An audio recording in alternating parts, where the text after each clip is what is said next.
Tak, je tu pokračovanie unboxingu tejto repro sústavy. Teda part 2. Poďme na to. Tu nás sú tieto satelity. To už ste v part 1 videli. OK.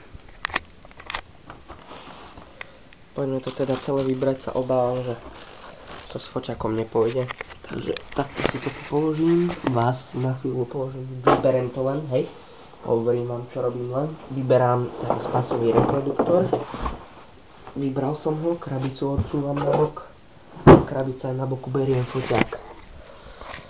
OK. Poďme to rozbaliť.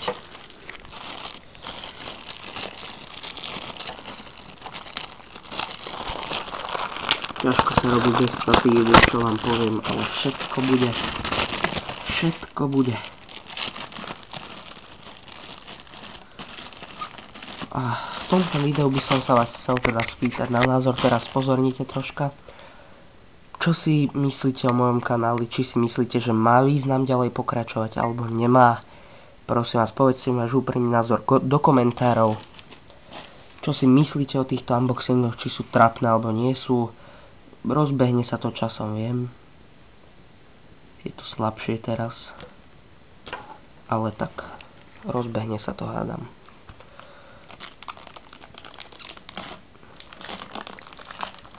OK, dávame dole fóliku. Čo som nie moc nadšený, lebo sa tu upadla. No ale čo už. OK, tam sme vo foťáku. Dobre. Výškový reproduktor, výškový satelitík 1. Asi že left, ľavý. Dobre, ten si dáme tam ďalej. Teraz pravý.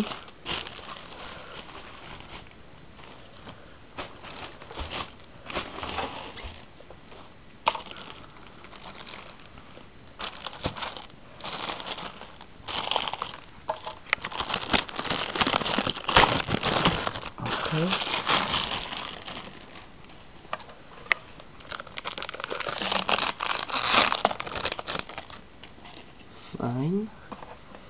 Ďalší opäť. Hej. Vidíme to. OK.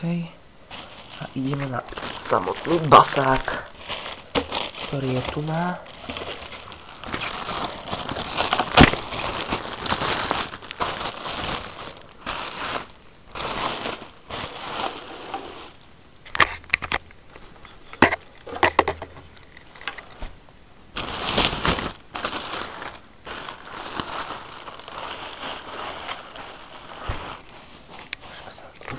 Dobre, no, tu je teda samotný basáčisko.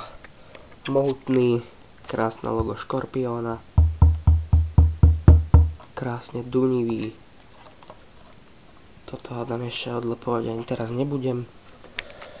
OK, zozadu je teda výducha, hej, stade pôjde vetrisko, ak budú silné basy. Veľmi dobré gumové nožičky, zabraňujú rezonanciám. A kábel do subwoofera. OK. Takže toto by bol asi celý unboxing. Tak.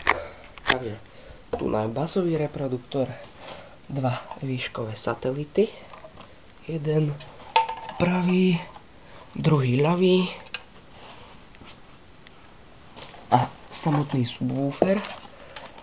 A mám k tomu ešte takýto jackový kábel, ale asi mi bude na nič. Taký Hama 1,5 metra, klasický 3,5 mm jack.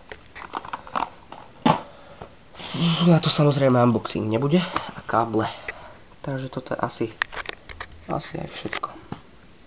Dobre, zdieľajte, komentujte, čo som sa s vami dohodol, povedzte mi váš názor, čo by som mal asi vylepšiť, alebo čo si myslíte o tomto celom. Podľa toho sa dúfam, že zariadím. Tak. Dobre. Tak teda. Čaute.